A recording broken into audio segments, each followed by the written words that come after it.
Alright, so hello friends, my name is Dr. Tyre Jenkins. I'm a regional literacy specialist with the Center for Literacy and Learning. And today I want to provide a fun and helpful way to promote literacy at home. What a better way to make it fun, engaging, and delicious than cooking? Many children love helping in the kitchen. And so while it may be an activity that you could not do every day, I believe that it's still meaningful to recognize learning as a value when it comes down to cooking together. And so from toddlers to teenagers, cooking is a way to offer practical and hands-on way for children to, number one, practice a life skill, number two, develop mathematical understanding, three, further their scientific knowledge, and also, most importantly, apply their reading, writing, speaking, and listening skills. So today I will be joined by my niece, Soraya. So I'll allow Soraya to introduce herself. Hi, my name is Soraya. I'm 7 years old and I'm going to the second grade. All right. You ready to cook? Yeah. So we have a cookbook, right? So when you look at this cookbook, what do you notice? They have food and Princess Tiana with her frog. Love this image, right? I see you got your green on today. What are you trying to look like? Princess Tiana. Good. So can you read this for me? Cookbook, Princess and the Frog. Today what we're going to do is make shrimp gumbo Tabasco. So,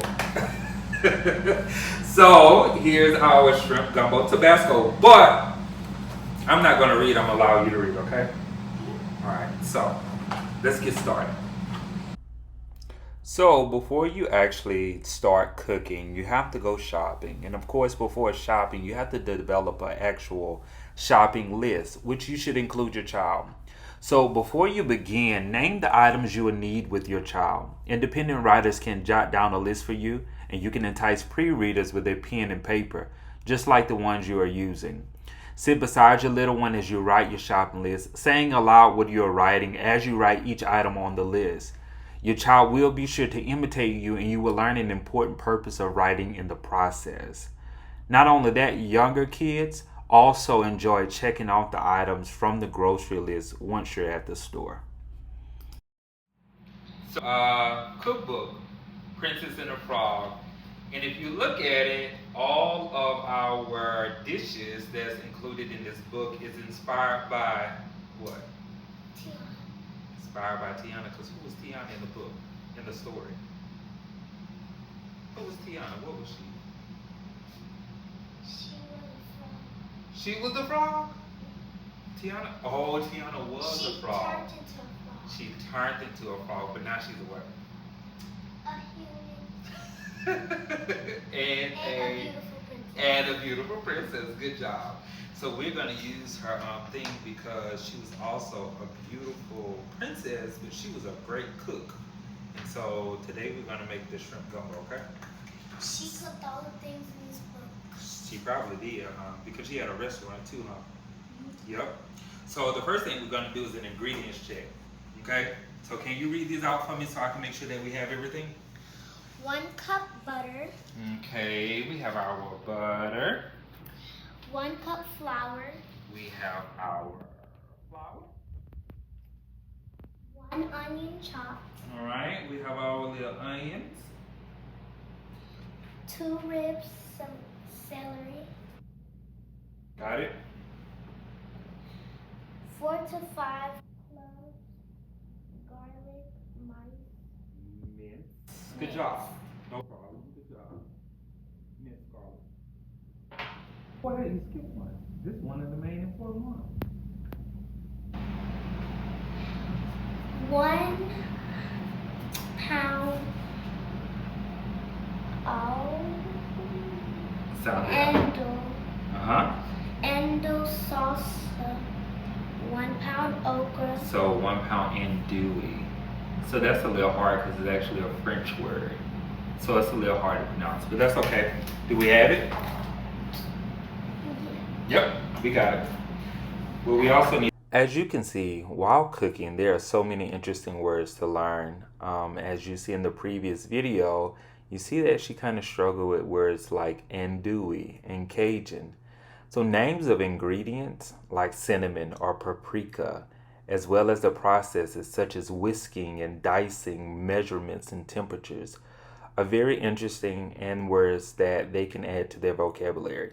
So hearing and seeing these words used within a real life application equips your child to better understand and remember the words and their meanings. So as you can see, I am cutting up the andouille sausage and the onions, also getting ready to cut up the celery. This is a great opportunity to also include your child to make sure that they know what they're doing and how to do it. And also just talking through the steps and making sure that their food is clean, to make sure that they watch and pay attention to how to use sharp objects, just overall making it a very fun experience. Another great thing is allowing them to actually taste the ingredients. It's a great way to get your kids talking about different categories of foods, like spices and fruits and dairy products, as well as textures like smooth and lumpy and crunchy, etc. Also flavors, sweet, spicy, sour, salty, and also provides a physical connection between the senses and descriptive words used. You can watch the end now. That's it. Yep.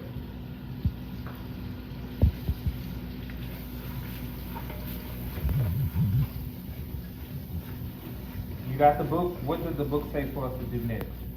After we caramelize the onion. In a large pot. So recipes provide a wonderful introduction to instructional text. Older children can read the ingredients list, gather the necessary ingredients, and read the recipe instructions aloud, step by step as you go. Also, keep it simple for the little ones. So for example, a recipe tells us we need to make our cupcakes and how to make them. It says we need flour, here's the flour, and then so on and so forth. So allow them to read together with them.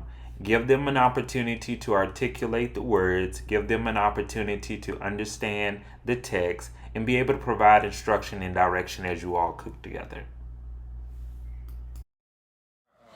Alright, so now I want to know what is next. What's next on it? In a large pot, add 1 pound butter until it melts. Alright, so can you give me the butter? Muy bien, gracias.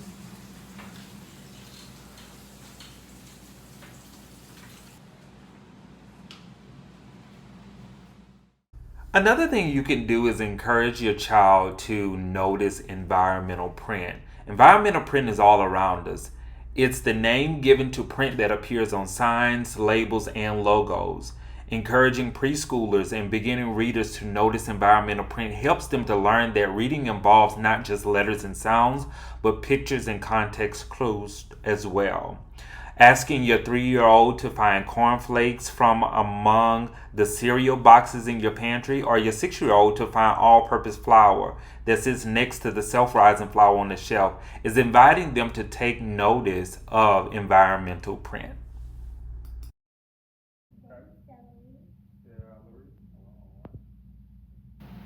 What else? Okra, salt, pepper. Already have labels on the spices, so I'm asking her to locate the salt, locate the onion powder, locate the garlic powder, and whatever other ingredients that should be included in the recipe. And so that's another way to encourage environmental print, is if on certain things in a house, when helping them to develop those reading skills, that you actually put labels on them or logos on them. Mix.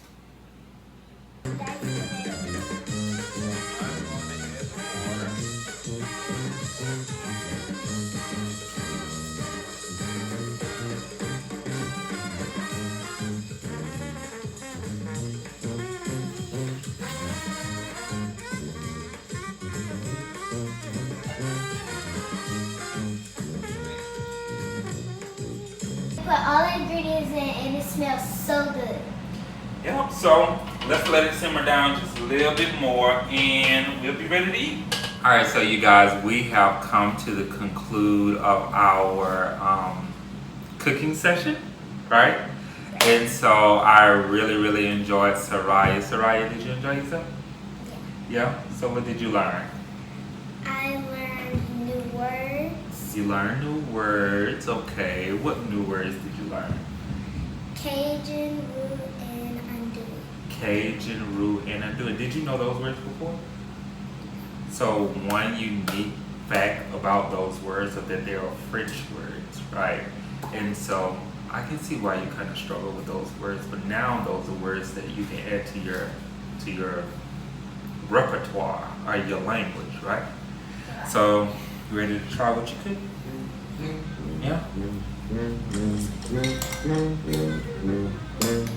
Shrimp.